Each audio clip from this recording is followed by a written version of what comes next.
Ano namin na oversize. Kasi nag-workout na kami. Punta kami ngayon dito sa may Fisher Mall. Oversize pa rin. Malakas. Oversize. Hindi kasi bagay sa kanya yung fit eh. Tangina mo, mas malayo pa ata ako sa'yo. Hindi naman sa lahat ng katawan niya eh. Gago. Bag. Tangina mo, no. Malaki ang katawan pero di bagay sa kanya malaki katawan. No? Bagay kay laki payat lang eh no.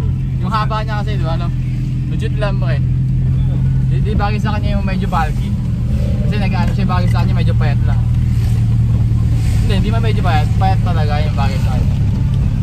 Pag bulky siya yung mumukha siyang ano. Pag yung matangkad na ano. Diba? Ano ba yun yung sabi ko? Ayaw ko ba? Mga cartoon character. Basta daw mga stickman okay na yun. Basta daw mga stickman okay na yun. Ayun, takasot po siya to mga guys. Yung insert yung stickman dito. Nakaya ako pang stick na gano'n.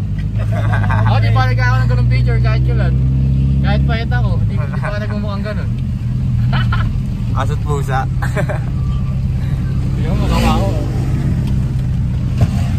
Kawawa sa'yo. Sara talaga.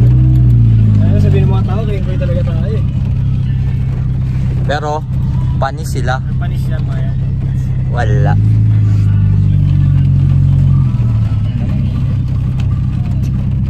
Kasi pa sundo.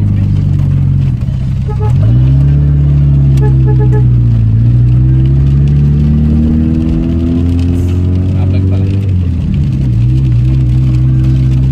Ayan talaga. Gusto talaga mo nasarap. So ayun. Dami nga sa Fisher Mall, umuulan eh. Naligo. Angat mo muna to, no? May bisita. Pinapasok na kami ng ano doon nakabukas. Dilubyo. Alam mo yung pinaka-budget na nangyari? Nasira yung aircon. Reset. Pumutok yung fuse. Ba't kaya pumutok yung fuse ng tanong? Tanong. Init. Reset. Ah. Ay, ulan. Kaya na sobrang init, no? Nakapitad kami, oh. Bakit ba sa akin pitad, guys? Comment ka kayo kung yes. Kaya naman talaga may nanonood, eh. Basta. Ano daw sa masaya mo, Trams? Nakasama ka ngayon, ah. Yan. Tawag doon. Ano? Di tayo.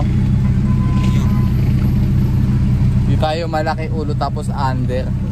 Sabi ni Neo, di ba? Malaki ulo na semi-panochi na feeling. Eh lumamang ka lang naman kay ng onti.